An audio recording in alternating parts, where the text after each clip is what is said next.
ರಾಜ್ಯದ ಏರ್ ಕ್ವಾಲಿಟಿಯಲ್ಲಿ ಹಲವು ದಿನಗಳಿಂದ ಸುಧಾರಣೆ ಕಂಡಿತ್ತು. ಆದರೆ ಇಂದು ಮೊದಲಿನಂತೆಯೇ ಬಳ್ಳಾರಿಯ ಏರ್ ಕ್ವಾಲಿಟಿ ಕುಸಿದಿತ್ತು, ಆತಂಕಕಾರಿ ಮಟ್ಟ ತಲುಪಿದೆ. ಜೊತೆಗೆ ಉಡುಪಿಯ ಗಾಳಿಯು ಉಸಿರಾಟಕ್ಕೆ ಯೋಗ್ಯವಲ್ಲದ ಹಂತದಲ್ಲಿದೆ ಎಂದು ಹೇಳಲಾಗುತ್ತಿದೆ.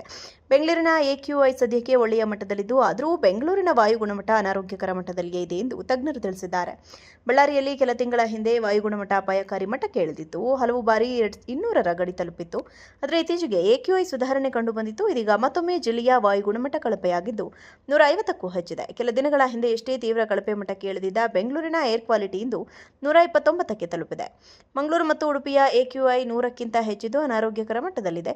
ಬೆಂಗಳೂರಿನ AQI ಇನ್ನು ಆರೋಗ್ಯಕ್ಕೆ ಮಾರಕವಾಗಿಯೇ ಇದೆ. ಕಳೆದ ಕೆಲ ದಿನಗಳಿಗೆ ಹೋಲಿಸಿದರೆ ಅಂಕಿಗಳಲ್ಲಿ ಸಣ್ಣ ಏರುಪೇರು ಕಂಡರೂ WHO ಮಾನದಂಡಗಳ ಪ್ರಕಾರ ಈ ಮಟ್ಟದ ಗಾಳಿಯ ಗುಣಮಟ್ಟ ಆರೋಗ್ಯಕ್ಕೆ ಹಾನಿಕಾರವಾಗಿಯೇ ಉಳಿದಿದೆ. ರಾಜ್ಯದ ಏರ್ ಕ್ವಾಲಿಟಿಯಲ್ಲಿ ಹಲವು ದಿನಗಳಿಂದ ಸುಧಾರಣೆ ಕಂಡಿತ್ತು. ಆದರೆ ಇಂದು ಮೊದಲಿನಂತೆಯೇ ಬಳ್ಳಾರಿಯ ಏರ್ ಕ್ವಾಲಿಟಿ ಕುಸಿದಿತ್ತು, ಆತಂಕಕಾರಿ ಮಟ್ಟ ತಲುಪಿದೆ. ಜೊತೆಗೆ ಉಡುಪಿಯ ಗಾಳಿಯು ಉಸಿರಾಟಕ್ಕೆ ಯೋಗ್ಯವಲ್ಲದ ಹಂತದಲ್ಲಿದೆ ಎಂದು ಹೇಳಲಾಗುತ್ತಿದೆ. ಬೆಂಗಳೂರಿನ AQI ಸದ್ಯಕ್ಕೆ ಒಳ್ಳೆಯ ಮಟ್ಟದಲ್ಲಿದ್ದು, ಆದರೂ ಬೆಂಗಳೂರಿನ ವಾಯು ಗುಣಮಟ್ಟ ಅನಾರೋಗ್ಯಕರ ಮಟ್ಟದಲ್ಲಿಯೇ ಇದೆ ಎಂದು ತಜ್ಞರು ತಿಳಿಸಿದ್ದಾರೆ. ಬಳ್ಳಾರಿಯಲ್ಲಿ ಕೆಲ ತಿಂಗಳ ಹಿಂದೆ ವಾಯು ಗುಣಮಟ್ಟ ಅಪಾಯಕಾರಿ ಮಟ್ಟಕ್ಕೆ ಇಳಿದಿತ್ತು, ಹಲವು ಬಾರಿ 200ರ ಗಡಿ ತಲುಪಿತ್ತು. ಆದರೆ ಇತ್ತೀಚೆಗೆ AQI ಸುಧಾರಣೆ ಕಂಡುಬಂದಿತ್ತು. ಇದೀಗ ಮತ್ತೊಮ್ಮೆ ಜಿಲ್ಲೆಯ ವಾಯು ಗುಣಮಟ್ಟ ಕಳಪೆಯಾಗಿದ್ದು 150ಕ್ಕೂ ಹೆಚ್ಚಿದೆ. ಕೆಲ ದಿನಗಳ ಹಿಂದೆ ಎಷ್ಟೇ ತೀವ್ರ ಕಳಪೆ ಮಟ್ಟಕ್ಕೆ ಇಳಿದಿದ್ದ ಬೆಂಗಳೂರಿನ ಏರ್ ಕ್ವಾಲಿಟಿ ಇಂದು 129ಕ್ಕೆ ತಲುಪಿದೆ. ಮಂಗಳೂರು ಮತ್ತು ಉಡುಪಿಯ AQI 100ಕ್ಕಿಂತ ಹೆಚ್ಚಿದ್ದು ಅನಾರೋಗ್ಯಕರ ಮಟ್ಟದಲ್ಲಿದೆ. ಬೆಂಗಳೂರಿನ AQI ಇನ್ನು ಆರೋಗ್ಯಕ್ಕೆ ಮಾರಕವಾಗಿಯೇ ಇದೆ. ಕಳೆದ ಕೆಲ ದಿನಗಳಿಗೆ ಹೋಲಿಸಿದರೆ ಅಂಕಿಗಳಲ್ಲಿ ಸಣ್ಣ ಏರುಪೇರು ಕಂಡರೂ WHO ಮಾನದಂಡಗಳ ಪ್ರಕಾರ ಈ ಮಟ್ಟದ ಗಾಳಿಯ ಗುಣಮಟ್ಟ ಆರೋಗ್ಯಕ್ಕೆ ಹಾನಿಕಾರವಾಗಿಯೇ ಉಳಿದಿದೆ. ರಾಜ್ಯದ ಏರ್ ಕ್ವಾಲಿಟಿಯಲ್ಲಿ ಹಲವು ದಿನಗಳಿಂದ ಸುಧಾರಣೆ ಕಂಡಿತ್ತು. ಆದರೆ ಇಂದು ಮೊದಲಿನಂತೆಯೇ ಬಳ್ಳಾರಿಯ ಏರ್ ಕ್ವಾಲಿಟಿ ಕುಸಿದಿತ್ತು, ಆತಂಕಕಾರಿ ಮಟ್ಟ ತಲುಪಿದೆ. ಜೊತೆಗೆ ಉಡುಪಿಯ ಗಾಳಿಯು ಉಸಿರಾಟಕ್ಕೆ ಯೋಗ್ಯವಲ್ಲದ ಹಂತದಲ್ಲಿದೆ ಎಂದು ಹೇಳಲಾಗುತ್ತಿದೆ. ಬೆಂಗಳೂರಿನ AQI ಸದ್ಯಕ್ಕೆ ಒಳ್ಳೆಯ ಮಟ್ಟದಲ್ಲಿದ್ದು, ಆದರೂ ಬೆಂಗಳೂರಿನ ವಾಯು ಗುಣಮಟ್ಟ ಅನಾರೋಗ್ಯಕರ ಮಟ್ಟದಲ್ಲಿಯೇ ಇದೆ ಎಂದು ತಜ್ಞರು ತಿಳಿಸಿದ್ದಾರೆ.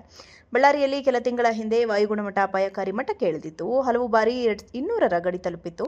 ಆದರೆ ಇತ್ತೀಚೆಗೆ AQI ಸುಧಾರಣೆ ಕಂಡುಬಂದಿತ್ತು. ಇದೀಗ ಮತ್ತೊಮ್ಮೆ ಜಿಲ್ಲೆಯ ವಾಯು ಗುಣಮಟ್ಟ ಕಳಪೆಯಾಗಿದ್ದು 150ಕ್ಕೂ ಹೆಚ್ಚಿದೆ. ಕೆಲ ದಿನಗಳ ಹಿಂದೆ ಎಷ್ಟೇ ತೀವ್ರ ಕಳಪೆ ಮಟ್ಟಕ್ಕೆ ಇಳಿದಿದ್ದ ಬೆಂಗಳೂರಿನ ಏರ್ ಕ್ವಾಲಿಟಿ ಇಂದು 129ಕ್ಕೆ ತಲುಪಿದೆ. ಮಂಗಳೂರು ಮತ್ತು ಉಡುಪಿಯ AQI 100ಕ್ಕಿಂತ ಹೆಚ್ಚಿದ್ದು ಅನಾರೋಗ್ಯಕರ ಮಟ್ಟದಲ್ಲಿದೆ. ಬೆಂಗಳೂರಿನ AQI ಇನ್ನು ಆರೋಗ್ಯಕ್ಕೆ ಮಾರಕವಾಗಿಯೇ ಇದೆ. ಕಳೆದ ಕೆಲ ದಿನಗಳಿಗೆ ಹೋಲಿಸಿದರೆ ಅಂಕಿಗಳಲ್ಲಿ ಸಣ್ಣ ಏರುಪೇರು ಕಂಡರೂ WHO ಮಾನದಂಡಗಳ ಪ್ರಕಾರ ಈ ಮಟ್ಟದ ಗಾಳಿಯ ಗುಣಮಟ್ಟ ಆರೋಗ್ಯಕ್ಕೆ ಹಾನಿಕಾರವಾಗಿಯೇ ಉಳಿದಿದೆ.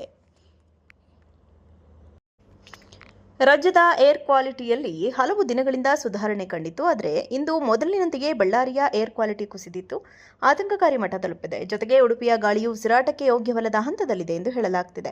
ಬೆಂಗಳೂರಿನ AQI ಸದ್ಯಕ್ಕೆ ಒಳ್ಳೆಯ ಮಟ್ಟದಲ್ಲಿದ್ದು, ಆದರೂ ಬೆಂಗಳೂರಿನ ವಾಯು ಗುಣಮಟ್ಟ ಅನಾರೋಗ್ಯಕರ ಮಟ್ಟದಲ್ಲಿಯೇ ಇದೆ ಎಂದು ತಜ್ಞರು ತಿಳಿಸಿದ್ದಾರೆ. ಬಳ್ಳಾರಿಯಲ್ಲಿ ಕೆಲ ತಿಂಗಳ ಹಿಂದೆ ವಾಯು ಗುಣಮಟ್ಟ ಅಪಾಯಕಾರಿ ಮಟ್ಟಕ್ಕೆ ಇಳಿದಿತ್ತು, ಹಲವು ಬಾರಿ 200ರ ಗಡಿ ತಲುಪಿತ್ತು. ಆದರೆ ಇತ್ತೀಚೆಗೆ AQI ಸುಧಾರಣೆ ಕಂಡುಬಂದಿತ್ತು. ಇದೀಗ ಮತ್ತೊಮ್ಮೆ ಜಿಲ್ಲೆಯ ವಾಯು ಗುಣಮಟ್ಟ ಕಳಪೆಯಾಗಿದ್ದು 150ಕ್ಕೂ ಹೆಚ್ಚಿದೆ. ಕೆಲ ದಿನಗಳ ಹಿಂದೆ ಎಷ್ಟೇ ತೀವ್ರ ಕಳಪೆ ಮಟ್ಟಕ್ಕೆ ಇಳಿದಿದ್ದ ಬೆಂಗಳೂರಿನ ಏರ್ ಕ್ವಾಲಿಟಿ ಇಂದು 129ಕ್ಕೆ ತಲುಪಿದೆ. ಮಂಗಳೂರು ಮತ್ತು ಉಡುಪಿಯ AQI 100ಕ್ಕಿಂತ ಹೆಚ್ಚಿದ್ದು ಅನಾರೋಗ್ಯಕರ ಮಟ್ಟದಲ್ಲಿದೆ. ಬೆಂಗಳೂರಿನ AQI ಇನ್ನು ಆರೋಗ್ಯಕ್ಕೆ ಮಾರಕವಾಗಿಯೇ ಇದೆ. ಕಳೆದ ಕೆಲ ದಿನಗಳಿಗೆ ಹೋಲಿಸಿದರೆ ಅಂಕಿಗಳಲ್ಲಿ ಸಣ್ಣ ಏರುಪೇರು ಕಂಡರೂ WHO ಮಾನದಂಡಗಳ ಪ್ರಕಾರ ಈ ಮಟ್ಟದ ಗಾಳಿಯ ಗುಣಮಟ್ಟ ಆರೋಗ್ಯಕ್ಕೆ ಹಾನಿಕಾರವಾಗಿಯೇ ಉಳಿದಿದೆ.